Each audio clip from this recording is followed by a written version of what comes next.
जय श्री कृष्णा। राधे राधे दोस्तों। हमारी आज की कहानी है कुदरत का तमाचा।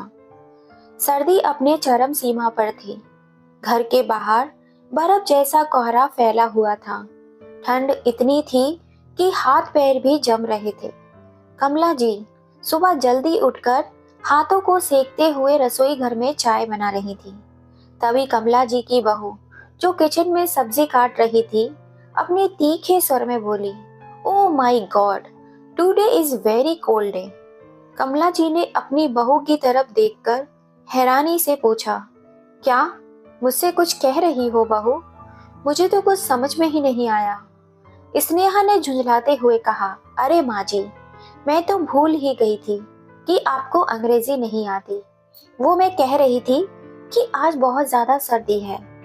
इस ठंड में रसोई में काम करना मेरे लिए मुश्किल होता जा रहा है। मैंने सब्जी काट दी है और आटा लगा दिया है। अब आप रोटियां सेक लीजिएगा। और हाँ, सिंक में जो बर्तन पड़े हुए हैं उन्हें भी साफ कर लीजिएगा। मैं इस ठंड में बर्तन साफ नहीं कर सकती। इतना कहकर स्नेहा रसोई घर से चली गई। यह कोई एक दिन की बात नहीं थी। जब से स्नेहा इस घर में आई थी, वे कमला जी के सामने अंग्रेजी बोलकर उनकी बेइज्जती करने का कोई मौका नहीं छोड़ती थी। उसे पता था कि उसकी सासू माँ को अंग्रेजी समझ में नहीं आती, लेकिन फिर भी वह बार बार उनके सामने अंग्रेजी का रौब दिखाती। बेचारी कमला जी उसकी बातों को समझ नहीं पाती थी और पूछ बैठती, क्या कह रही हो बहू? इस पर स्नेहा चिढ़कर उनका मजाक बना देती। कमला जी ने सब्जी बनाई, फिर रोटियां सेकने के बाद सिंक में पड़े हुए सारे बर्तन साफ कर दिए। जब बेटा और बहू डाइनिंग टेबल पर खाना खाने बैठ गए तो कमला जी अपने कमरे में चली गईं। कमला जी ने जैसे ही कमरे में प्रवेश किया और श्यामलाल जी की तरफ देखा, आपको इस सर्दी में भी रामायण पढ़ने की कितनी फुर्सत है, लेकिन खाना खाने की नहीं। चलिए, ठंड में भूखे रहेंगे तो बीमार पड़ जाएंगे। श्यामलाल जी ने मुस्कुराते हुए कहा, अरे भाग्यवान, रामायण पढ़ते वक्त तो ठंड का एहसास ही नहीं होता। देखो, इस चौपाई में भगवान राम का धैर्य और माता सीता का समर्पण कितने सुंदर ढंग से लिखा हुआ है। कमला जी ने झुंझलाकर कहा, रामायण में धैर्य और समर्पण की बात पढ़ रहे हो, लेकिन हमारी बहू के व्यवहार पर तो तुम्हारा ध्यान ही नहीं जाता। श्यामलाल जी ने हल्की मुस्कान के साथ जवाब दिया, देखो, रामायण हमें सिखाती है कि हर परिस्थिति में शांत रहना चाहिए। जैसे भगवान राम ने हर मुश्किल का सामना धैर्य से किया, वैसे ही हमें भी करना चाहिए। कमला जी ने गहरी सांस ली और कहा, आपकी ये रामायण की सीख बहू को क्यों नहीं देते? जब देखो हर बात पर वो मुझे नीचा दिखाने का एक मौका नहीं छोड़ती। श्यामलाल जी ने पुस्तक बंद करके एक साइड में रख दी और कहा, भाग्यवान, मुझे पता है कि स्नेहा का व्यवहार सही नहीं है, लेकिन हमें अपने बेटे रोहन के लिए सब कुछ संभाल कर चलना होगा। रामायण में लिखा है कि परिवार की एकता सबसे जरूरी है। मैं रोहन से बात करूंगा कि वे स्नेहा को समझा दे। कमला जी भौहें चढ़ाते हुए बोली, रोहन से क्या बात करनी? वह तो पहले ही अपनी बीवी के पीछे लट्टू हुआ पड़ा है। अगर बेटा ही सही होता तो आज बहू की हिम्मत नहीं होती मुझे ताना मारने की। श्यामलाल जी ने अपने चश्मे को उतारते हुए कहा, अरे भाग्यवान, इतना गुस्सा क्यों करती हो? ज्यादा गुस्सा करने से तुम्हारे सुंदर चेहरे पर झुर्रियां पड़ जाएंगी। कमला जी ने उनकी बात पर मुस्कुराते हुए कहा, अच्छा, अब चलो खाना खा लेते हैं, नहीं तो बहू बेटा कहेंगे कि बुढ़े फिर से एक दूसरे से झगड़ने लगे। डाइनिंग टेबल पर सब खाना खाने के लिए बैठे थे। तभी अचानक रोहन के ऑफिस से फोन कॉल आ गया। तभी रोहन डाइनिंग टेबल से उठकर फोन पर बात करने के लिए बाहर चला गया। तभी स्नेहा ने झुंझलाकर कहा, प्लीज गिव मी आलू के पराठे। कमला जी ने उसकी तरफ देखा, लेकिन समझ नहीं पाई। उन्होंने पराठे की प्लेट उठाई, लेकिन स्नेहा को नहीं दी। स्नेहा ने चिढ़कर बोली, माँ जी, कब से पराठे मांग रही हूँ? क्या आपको इतना भी समझ में नहीं आता? कमला जी ने ठंडे स्वर में कहा, बेटा, मैंने प्लेट तो उठाई थी, लेकिन तुम्हारी बात समझ में नहीं आ पाई। स्नेहा ने ताना मारते हुए कहा, ओहो माँ जी, आपको तो अंग्रेजी का ABC भी नहीं आता, मेरी बात कैसे समझेंगी? श्यामलाल जी यह सब कुछ चुपचाप देख रहे थे। उन्होंने पराठे की प्लेट उठाई और स्नेहा के सामने रख दी। फिर हल्की सी आवाज में कहा, स्नेहा बेटा, रामायण में एक सीख है, विनम्रता से बड़ा कोई गुण नहीं है। कोशिश करो कि तुम भी इसे अपने जीवन में अपना पाओ। श्यामलाल जी की बात को सुनकर स्नेहा ने कोई जवाब नहीं दिया, लेकिन थोड़ी असमंजस में जरूर पड़ गई। वह जानते थे कि वह रोज की ही बात हो गई है। स्नेहा हर दिन किसी न किसी बहाने से कमला जी की अंग्रेजी न जानने की बात को मुद्दा बनाकर उनका अपमान करती रहती थी। कमला जी ने मन में सोचा, पता नहीं इस ठंड में भी मेरी जीवन की ये परेशानियां कब कम होंगी। कुछ दिनों के बाद स्नेहा ने अपने मायके वालों को डिनर पे बुलाने का सोचा। उस दिन श्यामलाल जी खेती बाड़ी के काम से बाहर गए हुए थे और मोहन भी अपने ऑफिस के किसी काम से मीटिंग के सिलसिले में बाहर गया हुआ था। घर पर सिर्फ कमला जी और स्नेहा ही थे। सर्दी की ठिठुरती वो घनघोर अंधेरी रात थी। कोहरा इतना घना था कि बाहर कुछ साफ साफ दिखाई नहीं दे रहा था। कमला जी रसोई में हीटर के पास खड़ी हुई अपने लिए दूध बना रही थी। तभी स्नेहा कमरे में से रजाई में लिपटी हुई रसोई घर में आई और बोली, माँ जी, कल मेरी किटी पार्टी है, मैंने सोचा है कि घर पार्टी घर पे ही रखूं। कमला जी ने दूध का गिलास रखते हुए कहा, ठीक है बहू, लेकिन फिर तुम्हें मेरे साथ रसोई घर में जल्दी काम निपटवाना होगा। स्नेहा ने मुस्कुराते हुए कहा, अरे माँ जी, काम तो आप ही करेंगी, मुझे आपके जैसा स्वादिष्ट खाना बनाना कहाँ आता है। मैंने खाने की लिस्ट डाइनिंग टेबल पर रख दी है, उसे मंगवा लीजिएगा। वैसे मैंने अपनी सहेलियों के लिए कुछ खास पकवान बनाना चाहती हूँ, आप सारा काम संभाल लेना। कमला जी ने कुछ नहीं कहा। सुबह हुई, सर्द हवाएं खिड़कियों से छन छन कर अंदर आ रही थी। ठंड इतनी थी कि रसोई में खड़ा होना भी मुश्किल हो रहा था। बूढ़ी हड्डियां इस भयानक ठंड में और भी ज्यादा कपकपा रही थीं। कमला जी ने कानों में टोपा और कंधे पर शॉल डाली और उठकर रसोई का सारा काम संभालने लगी। उन्होंने डाइनिंग टेबल पर रखी ही लिस्ट उठाई। लिस्ट अंग्रेजी में लिखी हुई थी। उन्हें कुछ समझ में नहीं आया, लेकिन उन्होंने स्नेहा से पूछना ठीक नहीं समझा और उस दिन श्यामलाल जी भी घर पर नहीं थे, तो वो लिस्ट लेकर किराने की दुकान पर चली गई और दुकानदार को लिस्ट दिखाकर सारा सामान मंगवा लिया। स्नेहा अभी तक कमरे में रजाई तान कर सो रही थी, लेकिन कमला जी रसोई के काम में लगी हुई थी। कमला जी ने रसोई का सारा काम शुरू कर दिया। सर्दी के मौसम के मुताबिक पकवान भी सर्दी वाले ही थे। उन्होंने मूंग दाल के हलवे के लिए सामग्री तैयार की, गाजर का हलवा बनाया, अदरक लहसुन का गर्मा गर्म सूप तैयार किया। इसके साथ बाजरे की रोटी, सरसों का साग और गर्मा गर्म मक्के की टिक्कियां भी बनाई। ठंड में सुबह से काम करते करते उनकी उंगलियां सुन्न पड़ गई थीं, लेकिन उन्होंने हार नहीं मानी। जब सारा खाना बन गया, तब स्नेहा आखिरकार कमरे से तैयार होकर बाहर निकल कर आई। वह सर्दी की वजह से एक नई स्वेटर और शॉल में लिपटी हुई बाहर आई। रसोई में आते ही उसने मुस्कुराते हुए कहा, माँ जी, आपकी कुछ मदद कर दूं क्या? कमला जी ने स्वांत स्वर में कहा, अब क्या मदद करोगी बहू, सारा काम तो खत्म हो गया। अगर करना था तो पहले आती, अब तो तुम तैयार होकर खड़ी हो और फिर कुछ काम करोगी तो तुम्हारे कपड़े गंदे हो जाएंगे। वैसे भी सारा काम हो ही चुका है।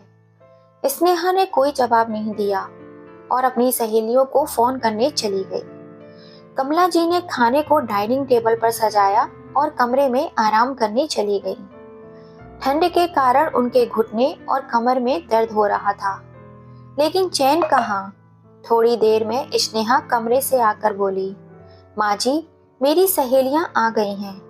आप प्लीज टेबल पर सूप परोस दीजिए और हलवे को प्लेट्स में लगा दीजिए। कमला जी चुपचाप उठी और रसोई में जाकर ट्रे में अदरक लहसुन का सूप और गाजर का हलवा लेकर बाहर आई। स्नेहा ने सहेलियों से मुस्कुराते हुआ कहा, she is my mother in law, she is so innocent, she does not anything. मैंने ये सारा खाना खुद बनाया है, सुबह 5 बजे से उठकर सब कुछ किया है। कमला जी को उसकी अंग्रेजी तो समझ में नहीं आई, लेकिन जब उसकी एक सहेली ने हिंदी में कहा, स्नेहा, मूंग दाल का हलवा तो कमाल बना है, सच में तुमने बहुत मेहनत की होगी, तो कमला जी का चेहरा उतर गया। मैं समझ गई कि स्नेहा ने सबके सामने खुद की तारीफ करवा ली है। वे चुपचाप ट्रे लेकर रसोई में जाने लगी। तभी स्नेहा ने अपनी सहेलियों से कहा, she only wear sari, in sari she looks like a made. मैंने कितनी बार कहा है कि स्वेटर या सूट पहन लिया करो, लेकिन इन्हें तो पुरानी आदतें छोड़नी ही नहीं है। स्नेहा की बात सुनकर उसकी सहेलियां ठहाका मारकर हंसने लगीं। कमला जी ने पीछे पलट कर देखा और उनकी आंखें नम हो गईं। वे समझ गईं कि उनका मजाक उड़ाया जा रहा है। वे चुपचाप अपने कमरे में चली गईं और बिस्तर पर बैठकर सोचने लगीं, क्या मेरी मेहनत और मेरी इज्जत की कोई कीमत नहीं है? क्या इस घर में मेरी कोई अहमियत नहीं बची? चारों ओर घना कोहरा छाया हुआ था। ठंड इतनी ज्यादा थी कि कमला जी रात भर सो ही नहीं पाई। स्नेहा और उसकी सहेलियों की हंसी उनके कानों में गूंजती रही।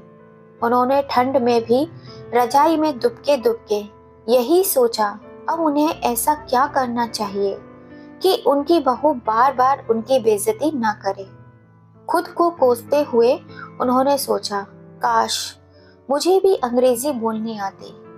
हालांकि कमला जी ने अपने समय में गृह विज्ञान में बीए किया था। उस जमाने में लड़कियों के पास सीमित विकल्प होते थे। लड़कियों की पढ़ाई का फैसला परिवार के मुखिया किया करते थे। यह सब सोचते सोचते वह खुद को समझाने की कोशिश कर रही थी कि इसमें उनकी कोई गलती नहीं, लेकिन मन से यह बात जा ही नहीं रही थी। सुबह जब श्यामलाल जी अपने खेत से लौटे तो उन्होंने कमला जी के चेहरे पर उदासी देखी। उन्होंने पूछा, क्या हुआ कमला, आज तुम इतनी गुमसुम क्यों हो? कमला जी ने टालने की कोशिश की, कुछ नहीं, बस ऐसे ही। लेकिन श्यामलाल जी समझ गए कि कुछ तो है जो उनकी पत्नी को अंदर ही अंदर परेशान कर रहा है। शाम को मोहन जी ने हमेशा की तरह कहा, चलो आज तो पार्क चलते हैं, थोड़ा ताजा हवा भी मिल जाएगी और ठंड में टहलने से शरीर चुस्त हो जाएगा। कमला जी ने ठंड का बहाना बनाकर टालने की कोशिश की, लेकिन मोहनलाल जी उन्हें जबरदस्ती साथ ले गए।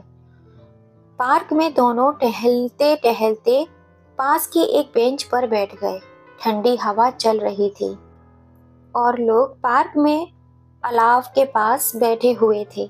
मोहन जी ने बात छेड़ते हुए कहा, अब तो सच सच बताओ कमला, तुम्हारे चेहरे पर यह उदासी क्यों है? क्या बात है? कमला जी ने थोड़ी हिचकिटाहट के बाद कहा, मुझे अंग्रेजी सीखनी है। मोहनलाल जी उनकी बात सुनकर पहले थोड़ा चौंक गए, लेकिन फिर मुस्कुरा उठे। उन्होंने समझ लिया कि यह सब स्नेहा की किटी पार्टी का नतीजा है। उन्होंने प्यार से कहा, अरे यह तो बहुत ही अच्छी बात है।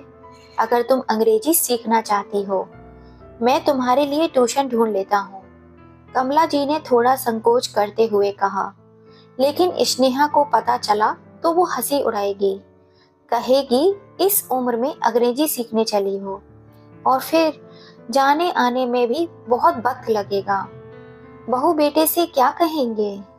मोहनलाल जी ने हंसते हुए कहा, तुम चिंता मत करो, वैसे भी हम रोज शाम को पार्क आते हैं। अब पार्क आने के बहाने से हम अंग्रेजी कोचिंग सेंटर भी चले जाएंगे। वहाँ तुम अंग्रेजी सीखो और किसी को पता भी नहीं चलेगा। और हाँ, सीखने की कोई उम्र नहीं होती। यह हमारी जिंदगी है और हमें जो सीखना हो वह हम सीखने से कोई नहीं रोक सकता। मोहनलाल जी के हौसले ने कमला जी को और भी हिम्मत दे दी थी। अगले ही दिन मोहनलाल जी ने पास के एक अंग्रेजी स्पीकिंग कोर्स का पता कर लिया और कमला जी का एडमिशन वहां पर करा दिया। शुरू शुरू में कमला जी को थोड़ा डर लग रहा था कि क्लास में लोग क्या कहेंगे, लेकिन मोहनलाल जी ने उन्हें समझाया, तुम अकेली नहीं हो, वहां तुम्हारी उम्र की और भी औरतें सीखने आती हैं। धीरे धीरे कमला जी ने अंग्रेजी सीखना शुरू कर दिया। घर पर भी अभ्यास करती, कभी अपने पति के साथ तो कभी आईने के सामने खड़े होकर। ठंड के इस मौसम में भी जब सब रजाइयों में दुबके हुए होते थे, तब कमला जी अपनी किताबों और नोट्स के साथ बैठकर अभ्यास किया करती थी। 3 महीने के बाद उन्होंने अंग्रेजी बोलना और समझना सीख लिया था। एक दिन स्नेहा ने फिर से घर में किटी पार्टी रखी। इस बार भी वही ठंड का मौसम था। बाहर धुंध और ठंडी हवाएं थी। घर के हीटर के पास स्नेहा की सहेलियां जमा थीं। स्नेहा ने हमेशा की तरह सारा खाना कमला जी से ही बनवाया था। गाजर का हलवा, मूंग दाल का हलवा, अदरक लहसुन का सूप, गर्मा गर्म मक्के की टिक्कियाँ। जब सहेलियां आईं तो स्नेहा ने हमेशा की तरह अंग्रेजी में कहना शुरू किया, she is my mother in law, she is so innocent, I have made all this food by my self. उसकी सहेलियां उसकी तारीफ करने लगीं। इस बार पास खड़ी कमला जी सब समझ रही थीं। स्नेहा को उनकी समझदारी का अंदाजा बिल्कुल भी नहीं था। कमला जी मुस्कुराई और अपने काम में लगी रहीं, लेकिन उनके मन में कुछ चल रहा था। पार्टी में स्नेहा के द्वारा अंग्रेजी में अपनी तारीफों के पुल बांधते हुए कमला जी ने चुपके से अपनी बात रखी। नो नो स्नेहा बेटा, did not make this food, I made this. Last time भी मैंने ही बनाया था। स्नेहा और उसकी सहेलियां यह सुनकर हक्की बक्की रह गई।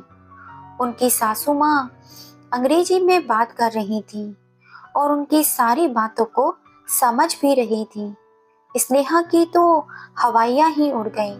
उसके मन में एक सवाल था, माँ जी आपको अंग्रेजी आती थी तो आपने अब तक क्यों नहीं बताया? मुझे तो लगा कि आपको अंग्रेजी की ABCD भी नहीं आती है। तभी कमला जी ने स्नेहा को मुस्कुराते हुए जवाब दिया, जरूरी नहीं है बेटा कि हर चीज का व्याख्यान किया ही जाए। किसी को कम आंकने का काम मत करना, कोई किसी से कम नहीं होता। इतना कहकर कमला जी अपने कमरे में चली गई। सारी सहेलियों के जाने के बाद स्नेहा खुद को पूरी तरह से चकरा हुआ महसूस कर रही थी। वह अब अपने कमरे में गई और कमला जी से पूछा, आखिर उन्होंने अंग्रेजी कब सीखी? कमला जी ने उसे पूरी कहानी बताई, कैसे उन्होंने उम्र के इस पड़ाव पर भी अंग्रेजी सीखने का मन बनाया था और कैसे उन्होंने धीरे धीरे इसे सीखा। स्नेहा को विश्वास ही नहीं हो रहा था कि 60 साल की उम्र में उनकी सासू माँ ने अंग्रेजी बोलना और समझना सीख लिया है। स्नेहा ने मन ही मन ठान लिया कि अब वह अपनी सासू माँ से कभी किसी मुद्दे पर पंगा नहीं लेगी। आज कमला जी ने अपनी बहू के बार बार अपमान करने का जवाब अंग्रेजी सीखकर ऐसा जबरदस्त तमाचा मारा जो सीधे स्नेहा के दिल और दिमाग में हमेशा के लिए रह जाएगा, लेकिन वह कभी जाहिर नहीं होगा। दोस्तों, कहा जाता है पढ़ने की कोई उम्र नहीं होती और यह साबित कर दिया आज कमला जी ने। दोस्तों, अगर आपको हमारी कहानी पसंद आती है तो प्लीज़ इसे एक लाइक और अपना प्यारा सा एक कमेंट ज़रूर कीजिएगा। आपके कमेंट और लाइक से हमें बहुत प्रेरणा मिलती है। आप सभी फैमिली की वजह से ही हम अपने लक्ष्य की तरफ आगे बढ़ पाते हैं। जय श्री कृष्णा।